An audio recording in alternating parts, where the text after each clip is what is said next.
comes to the flanks later on. Ozzy, on the other hand, has been able to get fed, so we'll see whether or not either jungle wants to come up here and cause some action as we load on into Champion Select. I am really looking forward to this because Berjaya Dragons, again, was that team we saw in the middle of the pack and sort of below, but then they skyrocketed and have been surprising the audience, actually everybody, time and time again. And that's going to be a LeBlanc ban and an Elise as well for AHQ. So getting rid of the Elise, we've seen it a lot when it comes to the blue side as far as bans go, as well as the LeBlanc. Your red side, though, often just falling back to, of course, the Felios ban. Kongyu not going to have his Olaf, though. That's mainly targeted toward him in the jungle from Berjaya. I wonder if Berjaya Dragons just really wants to force Kongyu on that Jarvan 4, because I feel like that's one of his, I want to say weakest, but not exactly like the most stellar performance coming from Kongyu. I wonder what HQ decides to pick up. Do they get either Rek'Sai? That's going to be a Zoe pickup. Berjaya Dragons can opt for getting that Rek'Sai, and as well as either the Misfortune. Interesting that they would actually pick up the Zoe as the first pick. We've seen it, I think, once or twice from AHQ, but oftentimes it will get heavily abused in the lane phase, and Uniboy kind of ends up falling back. And a Syndra counter from Minji immediately. That's kind of the risk. That's what ends up happening when you lock in the Zoe so early. That's true, and there you go. That's going to be Enzo's Rek'Sai here, and as of course, Berjaya Dragons will give away that Misfortune since, you know, K2 just really favors the Ezreal a little bit more. I wonder if that's going to be a lock-in. Oh, we're just getting fancy with it, are we? Vladimir was shown there. Maybe the Camille. A little shocked to see the blind pick Camille right off there. That makes a little bit more sense, as we'll likely see the Misfortune lock-in. And like you mentioned, maybe the Ezreal then in response for the Dragons before we get into our next round of things. Yeah, I feel like they do want to get that safe comfort pick, especially you do have Chili on your side in the Dragons that really likes to get this roam. And this is actually pretty smart, denying that Nautilus pickup from away from Berjaya Dragons. Now here, though, do they just want to try and get some priority here for Ozzy, as they're going to go ahead and lock in the Mordekaiser, which then allows them to try and get some bans down, try and limit the pool of Civ. I wonder what Chili will pick up next time. I think there is a possibility of at least either a Leona or a Thresh, which would play similarly to what Chili likes to do in the early phases of the game, where you see early roams in the mid lane, especially for Minji and to assist Enzo. Now we've got the second rotation of bans, and Berjaya Dragons forcing HQ into a different style of jungling as they actually remove Jarvan 4 here. No Jarvan available, but there is that Ezreal ban that comes out, completely denying against K2. And then the Renekton also being taken away here on the side of the Dragons. I'm always worried about what you get for your for K2, because you do want to enable Chili to roam around, and therefore what would be the next safest AD carry that you could possibly take, especially pre-level 6. Meanwhile, a lot of AD carry bans for sure. Berjaya Dragons would opt to most likely get their... they like hovering today. No. You know, they really like hovering today. I think. No. It's not even his rework version. Come on now. I think this is the first time we've seen the teams play around with the hovers. This actually works too if they lock this in for Chili. Alright, so we're going to get a Morgana lock in here for Chili, like you mentioned. That does allow... Well, actually, it allows K2 to just kind of see what else might be coming out here, and that'll help make the decision on what they wish to pick up. Especially when you have that Nautilus down the bot lane coming out from Ysera. That Black Shield really causes a lot of problems for the pick. Oh, this is going to be, if they do lock this in, this is quite the typical matchup we've seen so far.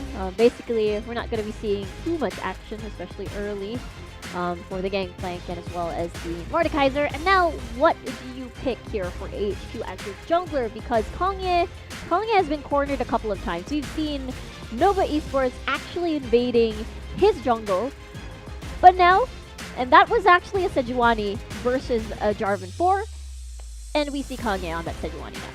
Alright, so he's opting into something that he's not going to be super aggressive in. Hover, right. You say hover, Bot lane Syndra?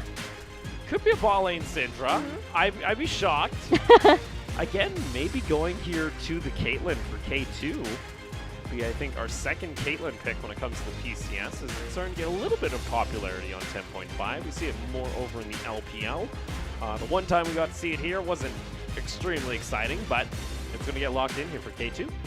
We'll see how Berjaya Dragons play around this Caitlyn, because the first time we saw it wasn't really impactful, and it was the time where you already fall off because it was the, you know, the snipe versus the AoE large bullet time. So definitely later on, Caitlyn will fall off on that department in general. But this looks like a pretty solid and standard draft for HQ and the Dragons. Yeah, for HQ, a lot of team fight potential when it comes to that, as well as a little bit of that pick that you have available with the Zoe. You're going to see a bullet time layered in on the cannon barrage, on top of the glacial prison. You got the pirate combo. It's going to be laying it down onto either the Syndra or the Caitlyn. That's going to be your main two targets. I think for the Dragons, it's really important here to see whether or not Enzo wants to try and put a lot of priority toward the top side of the map and try and get this Mordekaiser rolling. This is a possibility, or perhaps they could opt for a bottom lane, as they do have the black shield, so any sort of outplay stun coming from Misera will be potentially negated there, as I'm excited. Well, let's go ahead and get ourselves set. AHQ taking on Berjaya Dragons as we go ahead and load on into the Rift. What's it gonna be? As this time around, Berjaya Dragons has evolved into a different kind of team, where there's just a lot of threats, a lot of star players from different points of the lane. HQ, meanwhile, has stuck to their guns. It has worked for the majority of the first round robin, except for that one game at the very last against Talent Esports. Will it work again? That is the big question. Let's see for AHQ to try and get some vision down on Enzo early to try and track him through the jungle. As his Rek'Sai has been rather powerful. He has taken the suboptimal, in my opinion, Conqueror. He's not going, he does not follow the way of Katjung, as it appears, as he will not be going Hail Blades. Oh, there's a cute little display of emotes here by the two top players. That's rather impressive that Gangplank can actually keep that pose. You know how hard it is to, like, you know, stick out both your arms like that and, like, lean back? That's true. It looks like it can hurt your back. You just have, like, what muscle with that? He's got, like, a really good core? That's probably it. That's probably the reason why. Oh, boy. Gangplank exercise. I don't know.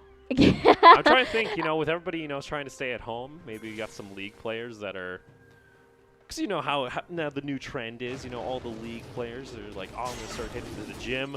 Yeah. And then, you know, everything kind of closes down and like, oh, I got to do my exercise at home. Maybe I'll do it League related.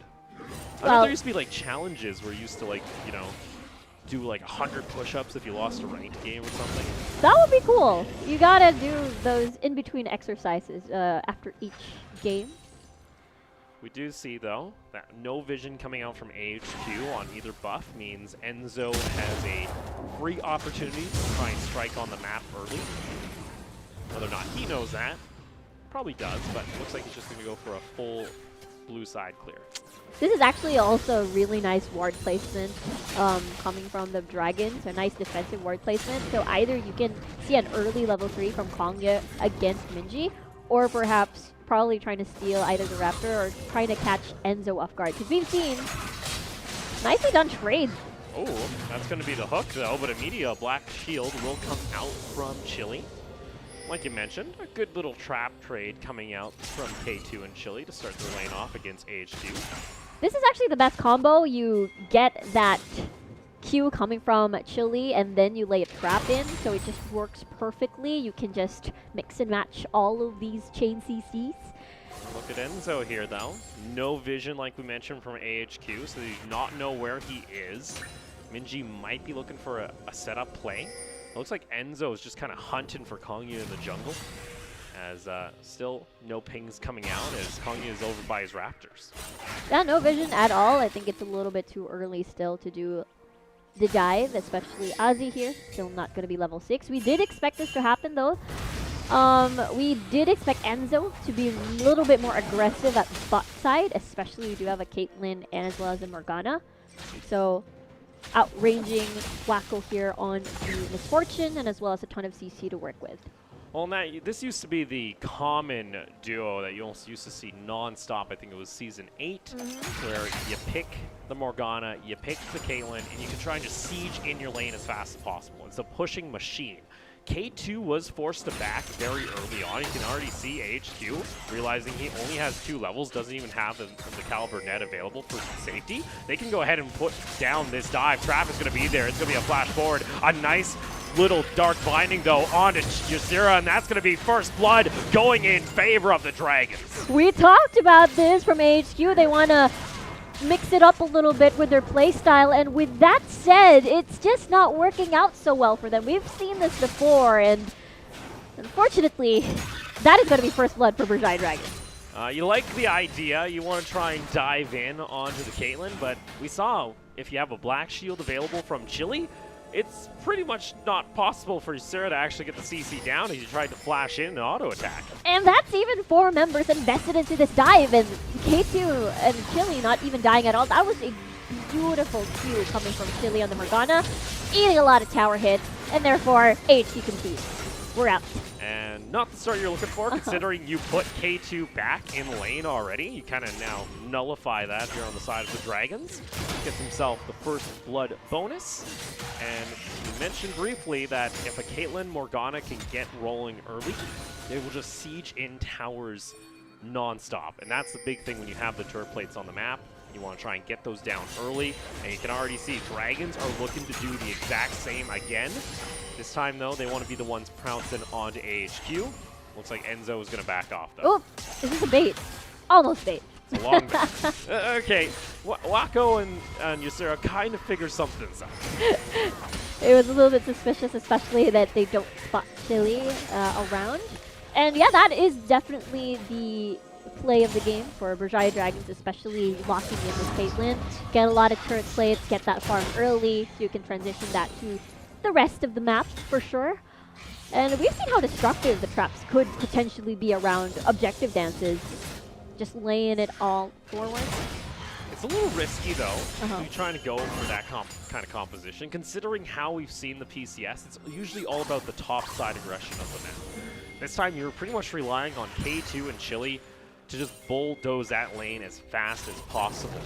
And without constant support from Enzo, especially with just the changes that have come into the game over the past season, it's rather difficult to try and execute that fantasy. You're going to get every turret plate onto this Caitlyn and she's just going to spike into the mid game, considering just how much pressure and how much presence is around the Dragon.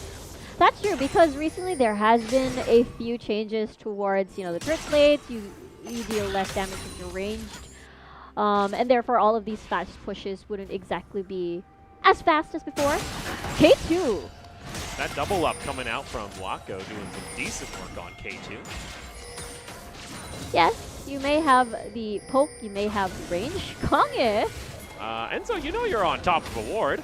Minji, though, is going to come on over toward the side. He's left alone, though, as he's got no blast cone to get himself to safety. He's going to have to use his flash. Cannon Barrage is going to come on down, though, and a big paddle star coming down onto Chile. Uniboy's looking for the last final bit of damage to finish off the kill. It'll be Kongya, though, that's able to find it as AHQ are able to strike back. And another hook coming down. Minji's taken out, and Enzo has to flash over the wall. Beautifully done. Blast cone to just reposition Enzo in the middle of everybody from AHQ, and he's forced to use the tunnel and flash to escape that. Enzo, I am not sure about this because Minji cannot exactly escape just the same as you do. A lot of trust towards this bot lane, but the cannon barrage really ruined the escape path of K2 and Chile. Uniboy, again, he has been performing phenomenally well over this Zoe pick, and we're seeing it once again. Yeah, you saw Enzo. Fortunately got the unfortunate angle on that blast cone at the end, so he was forced to flash away as well as tunnel out. So AHQ, they're able to find 2 kills back in their favor, and they find themselves now up 500 gold. When it comes to just the 8-minute mark, Mountain's still available, though, for each team, and it's looking a bit dark there on the side of Berjaya. It's interesting because usually we see the teams already trade objectives either to Dragon or probably a top side play. But since, again, this is going to be Ozzy and Ziv with these particular picks, therefore most of the heat that we see in the map will be focused solely on the bottom side, especially with that Caitlyn lock-in. You do want to take advantage of that. And the first ever Caitlyn we've seen, it wasn't successful. Here, though, Enzo looking for possibly a play. You also got Chili nearby to the side. Doesn't have level 6, so won't have his chains available. Unfortunately, Uniboy is playing pretty far back. And the missing pings, realizing maybe that Morgana's going for a roam. It is the second back of the game, so maybe seeking toward the top side for a possible Rift Herald that AHQ are looking to set up. And with that said, there's not a lot of vision going for Berjaya Dragons to try and contest this one. We're not going to be seeing any sort of early rotation coming from the bot lanes either. And as well as we saw how Chili was roaming for Minji over there. Unfortunately, it was not successful. I was a little bit worried for K2 there as the flash and was used earlier. Therefore, only the net will be the source of safety. Minji gonna come back into the lane. You do see Kongya, level 6 is available. Got rid of the minions there for Uniboy, as now he's gonna come on over the wall, and he gets the tag there. Minji also gonna get put down into the sleepy bubble. And there you go, Uniboy picks up the kill with the Power Star. Amazingly done by Kongya here with Uniboy, taking advantage of the fact that Minji did not have any sort of cleanse at that time. Easy pickings. Great angle, just as you mentioned, remove the minions for a nice line of sight for that Glacial Prison. And it's going to be easy kill, and as well as, there you go, a trade of objectives for Berjaya and AHQ. So the Dragons will be able to get the Mountain Drake in their favor. Rift Herald, though, will go over towards the side of AHQ. For them, they can try and maybe open up, maybe accelerate this Gangplank just a little bit, so Civ becomes more of a monster toward the mid part of the game. They have some options here, and they can decide where they wish to place it, sitting on a 1,300 gold lead. Agree, they do have either just let Civ farm in a safe spot at top side, and just let that be for a while, or they can bolster mid lane for Uniboy, so that Uniboy has more room to roam. Therefore, Minji will have a hard time doing the roaming himself. Still waiting on our first items. Luckily for Enzo, he did finish off that Warrior Enchant, so he's looking for possibly a play once again. The gold efficiency off that item is a bit ridiculous. Uniboy's just going to check over the wall, and Enzo lying in wait mid lane. Meanwhile, we do have a couple of BF swords already on the side of the 80 carries for HQ and the Dragons. And meanwhile, Sheen completed at least for Civ. But I am guessing this will be quite a slow lane on the top side of the map. And mostly action either on Minji, though, has cleansed already. Chili being very brave. I mean, you do have that black shield for protection. It's going to install some deep wards. Oh, Chili's on the wrong side, though, of the jungle. He's forced to use his black shield now, countering engage. But Kong is back there once again, and he shuts down the wreck side. Chili's going to be the next one to fall. Depth charge going to go ahead, knocks up Minji into the bullet time. Ignite as well, and Uniboy's able to find himself a kill, and it's a 3 clean sweep in favor of AHQ. Ozzy teleported, and he's like, where my team at? Where did you all go? That was supposedly a collapse play coming from a Berjaya Dragons, but unfortunately, it is definitely not the best of starts. A lot of the damage output will definitely come from Enzo at this point, and he is just bursted down immediately. And Minji's gone as well. That was awkward for Ozzy. Minji going down. K2, you saw there on your live feed, well, still image of it. K2 was almost taken down completely. Meanwhile, mid lane, though, Rift Herald is going to be popped. Enzo's trying to at least stop this for a little while, but does save the tower. So first brick not taken just yet, but you can see this gold lead starting to grow ever so slightly more in favor of AHQ with that 3,000. Let's take a look what happened here in bot. Yeah, Wacko actually died here. Did he step on the trap? Even Ysera is there. Ozzy is right behind. Okay. Would this be a snipe? Ah, it's a snipe! Because Ysera had to avoid Ozzy there, and that will be a kill for K2. Alright, so K2 finds himself a solo kill with a little bit of help there, and they also got 2 turret plates, so finally they're able to get some turret plating with this Caitlyn, but it's 1 minute left and then that turret plating falls. And yep, it's gonna be gone. At least you have your IE completed already. But on the other side, Wacko does have the Essence Reaver as well. That's gonna be huge boost for both of these AD carries. But for sure, a lot of damage coming from this Caitlyn early on. And you see Civ comes back up into lane, able to prevent that one last plate from going down. They let the wave actually push in, so it actually denies that away from Ozzy. Well, plates come down at 30. That's the thing though. While Ozzy teleported earlier, Ziv just free farmed the turret plates at the top side earlier. That's gonna definitely help, and that's the reason why Ziv Triforce completed. Value. Big value. He gets himself another turret plate, so he's gonna get 4 of them up in that top lane. So Civ gets himself a decent chunk of gold, and in 2 waves, he's actually going to finish off his call. He's going to get another burst of gold. You can even see the disparity there, 1,400 to 300 in favor of AHQ. They also get the first brick gold in the game, and it's starting to snowball out of control. Meanwhile, K2 and Chile, they're still stuck in this bot lane, but they can't go anywhere. This is actually pretty deja vu. We've seen the side of Berjaya Dragons before, where they're kind of tied up. They don't know where to go because the opposing side has already have complete control over the map. And again, Berjaya Dragons lost against AHQ at the first round robin. It looks like it's gonna happen again. Yes, unfortunately here, not the start the Dragons were looking for. There's still plenty of games still to be played. Reminder though for AHQ, it's very important they take home the victory here. They may be at the top of the standings, but any more losses can cost them dearly. And that's going to force out actually a cleanse here off the bubble of Uniboy. Minji now is a little bit more vulnerable. Does have flash available, but you can see Kongya just waiting nearby to the right. Instead, they're going to backtrack and go for the Ocean Drake. First dragon for AHQ here, as the tower for the Berjaya Dragons at bot side is still standing strong, but at the same time, not able to still make anything happen for that Caitlyn. That is still 2-0 though, for K2.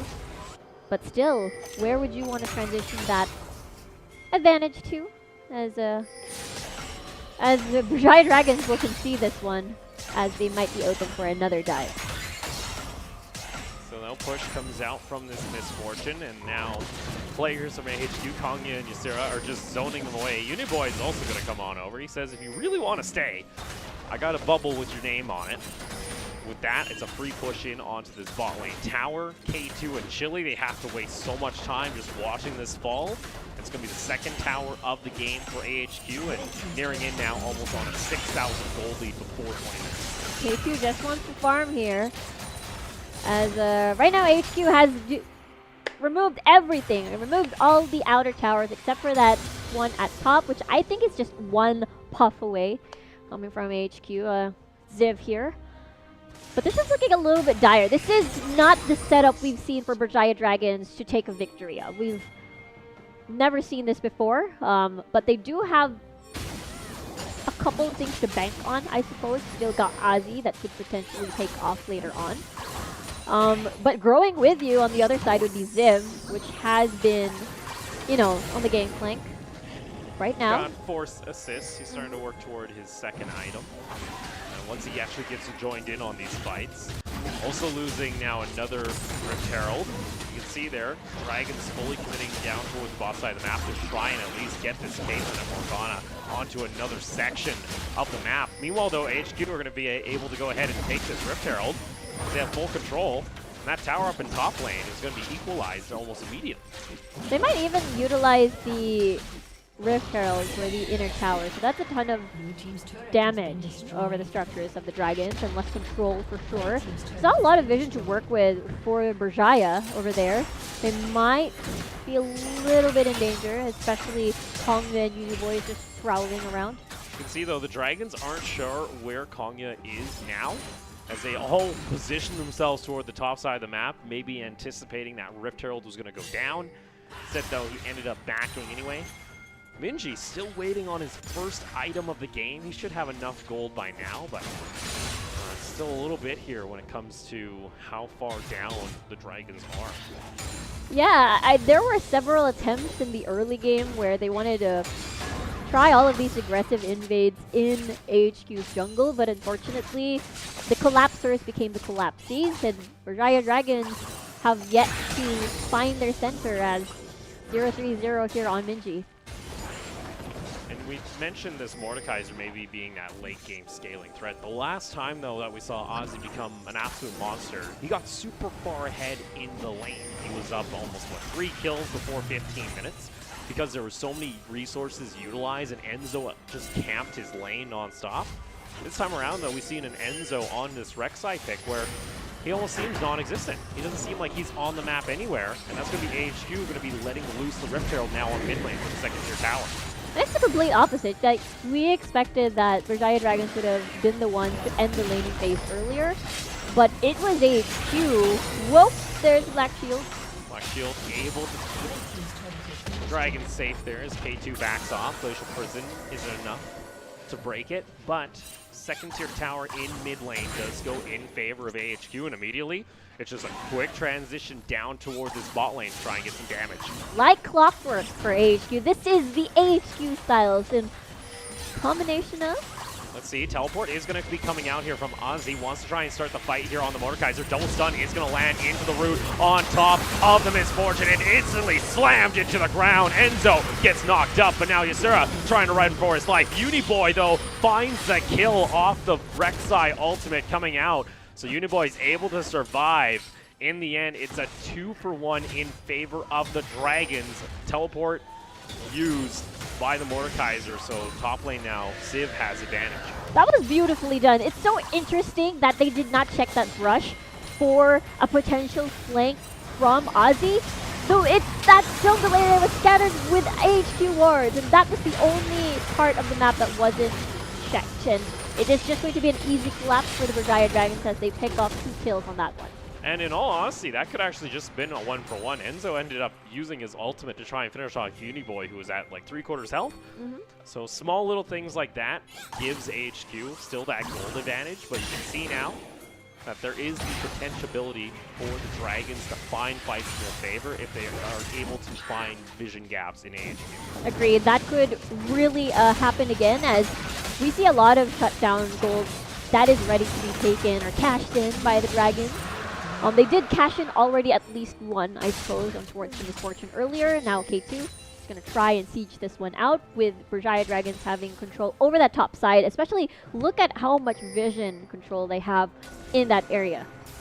You know, this is kind of where that point for this Caitlyn kind of start coming online to start, you know, sieging in on these towers. You got the Infinity Edge completed with your boots and a little bit of an extra attack speed. And over the wall there, it's going to be in the root, into the trap, into the 90 caliber net. Not able to finish him off. Ace in the hole. Not going to find its mark as Uniboy is able to soak up the damage. But you can see now, this Caitlyn can be a little bit scary given the opportunity. Yeah, especially that we saw RFC not completed just yet, only over that IE 3-0 already. So K2 has been that consistent player over at the Dragons. And it's just so nice to see this Caitlyn, you know, sort of take off. Not exactly, not yet, but they will be satisfied with that, I suppose, as we see K2 still sticking around that area. He's sitting on 3 kills. The gold has been injected into the Caitlyn. And we mentioned also Ozzy. We wanted to see him start getting some kills so he could start popping off. He's now finished off what I believe is his Proto Belt and Nashers with his boots. So he's at 2 to 3 items. He's starting to get a little bit scary. He's starting to come online. AHQ, the goal lead is in their favor still by a drastic amount, and if you get caught out like that, it doesn't matter how close you try and keep that goal, because Chili now forced to use Black Shield. That's going to be the bullet time coming out onto Minji, and he gets shut down. Double kill coming over to Civ as he joins in on the fight with the gangplank. Ozzy able to at least trade back the kill onto the Misfortune. Now going to focus on towards Civ, toward the bot side of the screen. Chili though trying to get over to safety. Palisar is not going to connect, and now the collapse comes out from AHQ back onto this Mordekaiser. He does a ton of damage, but it just isn't enough. Civ with a delayed triple kill. That would have been an amazing setup. Saw Ysura, he was getting very antsy. He really wanted that. Chili gets taken down to 300 health, but AHQ in the end find 3 kills all onto this gangplank. Ysura very, very aggressive earlier. Let's take a look at that again. It started with Chili getting spotted out. They didn't actually get the kill. It was Enzo disrupting Ziv and Wacko here to just try to collapse on the bottom lane of the Giant Dragons. And Ozzy, you can see how much damage output he can lay on the hurt, especially to the squishies of AHQ. At this point, everything is just practically separated. I think the perfect setup would have been 1, K2 having more mana, 2, Azzy being a little bit more together with the rest of the squad. But because of this position, the fight that Berjaya Dragons wanted didn't happen there. Yeah, he kind of felt like Ozzy was kind of feeling like maybe he had himself 4 kills. He only had the 1 so far. He wasn't super far ahead like we saw the last time he tried to attempt that on the Mordekaiser. Still now, 10-5, your kill advantage in favor of AHQ, and they're looking to add another one. It's going to be a completely whiffed ultimate there. Does at least force out the flash from K2 as AHQ Thren over from the side, and again, it's kind of been a bit of a lack of vision coming out here from Berjaya that's going to start costing them as Kongya's been looking for these flank ultimates. Oops. Okay, I was a little bit worried there, but because of that, yeah, Berjaya Dragons, actually both of these squads have to be worried about angles that potentially Enzo could enter, and as well as Kongya, since both of them could have similar playstyles in entering the fight, except Kongya's ult is definitely more effective towards these team fights. Enzo, on the other hand, will probably tunnel in for the Unburrow. Still hanging around this side, as it is a bit risky, because that's Uniboy on the Zoe. Bubble could be the death of you. Good thing Chili's there. Saw top lane things coming out, maybe looking for a play, but it's going to be the hook immediately onto Minji. Has to get the black shield right away. Cannon Barrage also used Chili, getting chunked down low. Another one, and Uniboy able to go on a rampage. Now K2 needing to back off. He gets caught out by the Glacial Prison, and he shall fall as well. Kongya leading the charge into the Dragon's base. That's the thing, as the game progresses, a key ultimate will be off cooldown so soon, especially on this Glacial Prison for Kongya. And imagine if the first attempt did not work, try again. They waited for that, and they've been rewarded. With that, it's going to be the inhibitor tower taken at 25 minutes, along with the inhibitor, as they now scar the Berjaya base and look toward the Cloud Drake. Let's take another look at how this fight started with Minji getting caught out. Yeah, that was actually a no vision for Ithera. He just pressed his Q, eventually caught a fish. And that's Minji getting the black shield. And because of the desire of, Chili getting that black shield off of Minji, he was placed in an awkward spot. This is going to be an easy collapse as Kongya lands a really nice ult towards K2. With that, it's going to be third Dragon in favor of AHQ. Themselves another 10% cooldown reduction on the ultimate. Looking at Cloud Soul on the next spawn in 5 minutes. Berjaya Dragons have a really nice ward placements here for potential flanks. Azzy actually has teleport as well, finish the Rylai's. So that's going to boost the Mordekaiser a little bit more and survive better into these team fights.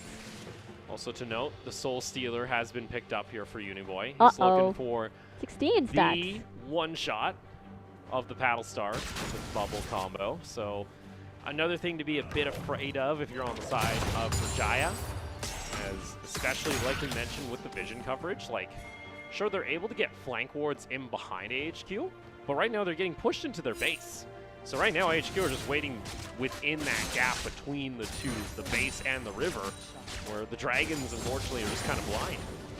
Exactly, and for HQ, they're already very familiar with the situation. After that event at that side of the map, I'm sure they're very extra worried, as Azzy does have teleport up.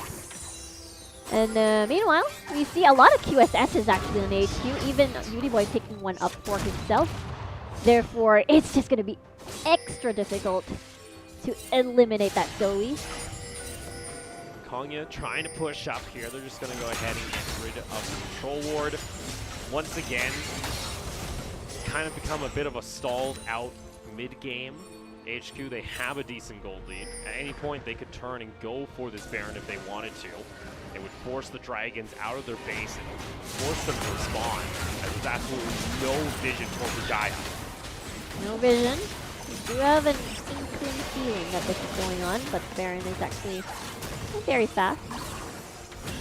See, is He's going to spot it out, but meanwhile, AHQ, they actually turn back around. It's going to be Glacier Prison. Ends up getting Ozzy while he's in the death realm. He is going to get caught out, though, by sleeping time. Trouble bubble from Uniboy. Meanwhile, Ziv looking for another flank. Yasura goes in for the flash death charge. That's a long time away, but here comes Waco over toward the side. They're able to follow up, and Uniboy adds on to the stacks as he goes on over the wall. Chili goes into stasis with his chains, but unfortunately, it won't be enough as Ziv goes on a rampage. That will be Baron for AHQ here, and with that, 2 members down for the Berjaya Dragons, 20 seconds, 30-second death timers more or less. The Dragons have no choice but to watch this Baron fall. And immediately it starts off here with Ozzy seeing the possibility of trying to go for Ziv, but guess what? The ultimate Ziv, he can cleanse that away. It is definitely going to be very difficult at that time. As he didn't get the perfect setup, you usually want to enter the backline. Instead, he came across this tanky, annoying front line of HQ, and therefore the chase potential coming from HQ as well is just right there, and therefore they get another kill with his Chili. For Berjaya, they want to try and equal out the record against AHQ to 1-1. They were able to finally find themselves 3rd in the standings, but it seems like AHQ, they said, welcome to the big boys club. It's going to be hard to keep climbing for those bye playoff slots. And meanwhile, bot lane, here we go, maybe trying to catch out Ziv here as he's going to get trapped in the death realm, not able to cleanse that one away this time, and he'll get taken down. Cannon Barrage is there, it's just not enough to slow him down. There you go, small picks like that do go in favor of the Dragons. Especially at this point of the game where death timers are going to be dangerously long, and therefore Berjaya Dragons can make a play somewhere else in the map and perhaps find a second pickoff for this. Just Ziv, not a whole lot of vision here. Kinda, unfortunately, the victim of what many teams find themselves in when they lose out early. Exactly, and the thing is, HQ is very, actually far in the lead. Minji, he doesn't have his spell shield anymore, does get the black shield, and the depth charge is also going to be canceled, calling it going over to one side, and that's 3 ultimates burned onto a black shield. Here comes Ozzy though on the back line, wants to try and jump in, doesn't have his death realm available, and the bullet time from Waco is able to just tear him down, and again, Uniboy is able to find the target onto Enzo, with 3 members remaining here for the Dragons. Minji trying to go for the outplay on Syndra, but it's not enough. Konya able to intercept the ace in the hole. K2 wants to rejoin in onto the fight. A nice binding there from Yasura, but Waco is still alive on the misfortune and takes them down. Now Civ wishes to finish off Chili. It's the ace for AHQ. That's going to be the ace. AHQ will be happy to take that one despite several ultimates being utilized and not equaling to a kill. They'll take that. We see it, Uniboy already got like 7, 0, 10, 25 stacks from the Medjais. This is just ballooning up for AHQ. Fully stacked, AHQ look to silence the doubters after their performances in the first couple days of Week 4. Now find themselves the victory here on a surging Berjaya Dragons. And unfortunately, no one left behind. Cannon Barrage onto the base. They just add insult to injury as they take the game over Berjaya. This was the thing that we expected because HQ already has won 1 game versus Berjaya Dragons. Berjaya Dragons, on the other hand, have been losing towards, AHQ, Talon, Machi. But at the same time, HQ completely turned into they have a different direction now. Early game aggression combining their usual play style of steady and slow mid-game to late. So it meshes well with the current state of the PCS. Yeah, for them, it's finding a little bit of their footing. We were kind of wondering if the over-aggression we were seeing from Konya was going to be a bit of a symptom of trying to adjust their early games so they could try and close out games faster, but this time around they were able to do very well. And the thing is, I'm still not sold on the Kingsman pick. Like, I do understand the logic behind it, but I guess it's because of Konya's constant aggression just really denied Enzo's presence in the map. Well, it just kind of, it doesn't feel great now in the early game with Caitlyn. You saw there, he's able to get a decent amount of damage, but without the trap placement being heavily in your favor, it just doesn't work out. Let's take a look toward one of the earlier fights that took place between the 2 squads. I think it's also Berjaya Dragons being very brave entering this jungle. They do have the idea of getting picks here and there, except HQ is just 1 step ahead of them. And therefore, Minji not actually felt in the Syndra pick as Minji kept falling over and over in these attempts with Enzo trying to make a pickoff in the enemy jungle. And you can see there a slight little advantage that was in favor of Berjaya, but it was kind of the AHQ show from that point forward. Big plays also coming out from multiple members of AHQ. We saw Uniboy with some really good bubbles, was able to fully stack his Soul Stealer. So usually that's a good sign there. And also Civ picking up, I believe it was 1 or 2 triple kills. It was, and godlike even for Uniboy. So I guess it's one of those things where Uniboy gets his comfort champion once more. Again, when AHQ were on their undefeated streak, Uniboy kept just picking the Zoe up, and he even amounted to a 32 KDA, and at the same time it just went down after the several defeats of AHQ, but now they look really, really solid. Yeah, and with that, they also own the tiebreaker over the Dragons when it comes to those, tricky playoff bye scenarios. AHQ, they're also going to be happy. I believe that bumps them up to 11-3, so they open up a little tiny gap between them and Machi, which is good to see, considering Machi were able to take the victory over them earlier on in the week. And now for MVP, who you feeling, Riku? Who am I feeling? Everyone. Everyone is MVP. Actually, Uniboy. I wanted Uniboy to be MVP, but it's gonna be Kongya. Kongya. We often talk about him having to be the key component when it comes to AHQ's early game alongside Uniboy, so at least one of them gets the MVP in me. Agreed. I guess it was more of a worrying trend for Kongya, as we see so much enemy junglers try to take advantage of him inside his own jungle, but that did not happen. AHQ looks really, really solid in this game. Yeah, so congratulations once again over to AHQ as they're able to take home the victory over Berjaya Dragons. The Dragons, though, I do believe they play later today one more time, so there is another opportunity for them to bounce back. Or no, they played twice yesterday. Right, that's so I think Liab having 2 games yeah, today. so they've played their 4 games today for this weekend already.